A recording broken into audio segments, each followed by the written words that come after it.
How to replace Siri with ChatGPT on the iPhone. Well, there you go. You want to up the usage, and you want to actually have some useful assistant on there, as long as you don't want to talk about Trump. ChatGPT on iPhone, all you got to do is say, hey, Siri, ChatGPT. Bam! Is that it, Will? It seems too easy. By using ChatGPT on your iPhone, you get access to a much smarter assistant that can do things Siri can't even dream of. Here's a guide to install ChatGPT as a shortcut on your iPhone to have the assistant with you wherever you go while replacing Siri simply by saying, hey, Siri, ChatGPT. So it's a number of steps involved here, as you can see. You're going to have to go to platform.openai.com, register for your account, click on the hamburger icon in the upper right corner. I'm getting hungry thinking about it. And basically, you're just going to configure a shortcut, which is then going to enable this replacement of Siri for ChatGPT and make it feel sort of more integrated into your daily habits. This is a thing I would definitely do.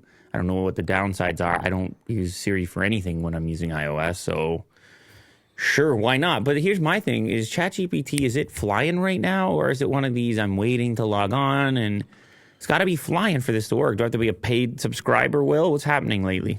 It works here and there. Whenever there's downtime, I don't know when, it just seems kind of random. I log in here and there. I know, but here and there is not really good enough as your assistant. Yeah, you want it to be 100% reliable. Yeah. Well, anyway, you can change your ChatGPT activation command.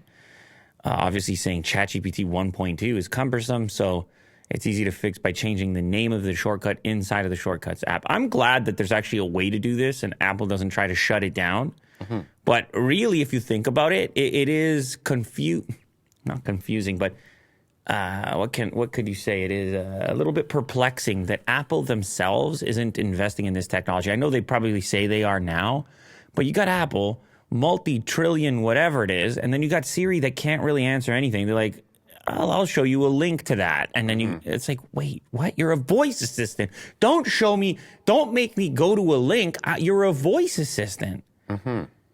And then Microsoft ends up getting ChatGPT at OpenAI, and then Google's already got their Bard going, and I just want to know, Apple, what are you doing?